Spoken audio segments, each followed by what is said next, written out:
বৃহস্পতিবার প্রয়াত হয়েছেন নদিয়ার তেহট্ট বিধানসভা কেন্দ্রের তৃণমূল বিধায়ক তাপস সাহা। বিধায়কের অকাল প্রয়াণে রাজ্য রাজনীতিতে নেমে এসেছে শোকের ছায়া। তার মৃত্যুতে শোকবার্তা প্রকাশ করেছেন তৃণমূল কংগ্রেসের সর্বভারতীয় সাধারণ সম্পাদক তথা সাংসদ অভিষেক বন্দ্যোপাধ্যায়।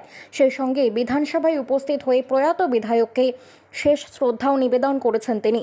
তাপস সাহার মৃত্যুর খবর পেতেই শোক প্রকাশ করে অভিষেক লিখেছেন, তেহট্টের বিধায়ক তথা আমাদের দীর্ঘদিনের সহযোদ্ধা তাপস কুমার সাহার প্রয়াণে আমি গভীরভাবে শোকাহত। তার বিদেহী আত্মার চিরশান্তি কামনা করি। তার শোকস্তব্ধ পরিবার পরিজন এবং শুভানুধ্যায়ীদের প্রতি আমার গভীর সমবেদনা। এরপর এদিন বেলা হতেই অভিষেক পৌঁছে গিয়েছিলেন বিধানসভায়। তাপস সাহার মরদেহে শেষ শ্রদ্ধা নিবেদন করে করজোড়ে প্রণাম করেন অভিষেক। তার ভাষায়, তৃণমূল কংগ্রেসের একনিষ্ঠ কর্মী এবং আমাদের দীর্ঘদিনের সহযোদ্ধা ছিলেন তাপস সাহা।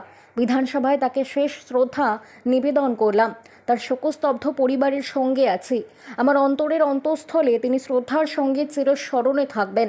বিধানসভা চত্বরে উপস্থিত থেকে এদিন প্রয়াত বিধায়কের পরিবারের সঙ্গে একান্তে কথা বলে তাদের সব রকম সাহায্যের আশ্বাসও দিয়েছেন সাংসদ অভিষেক।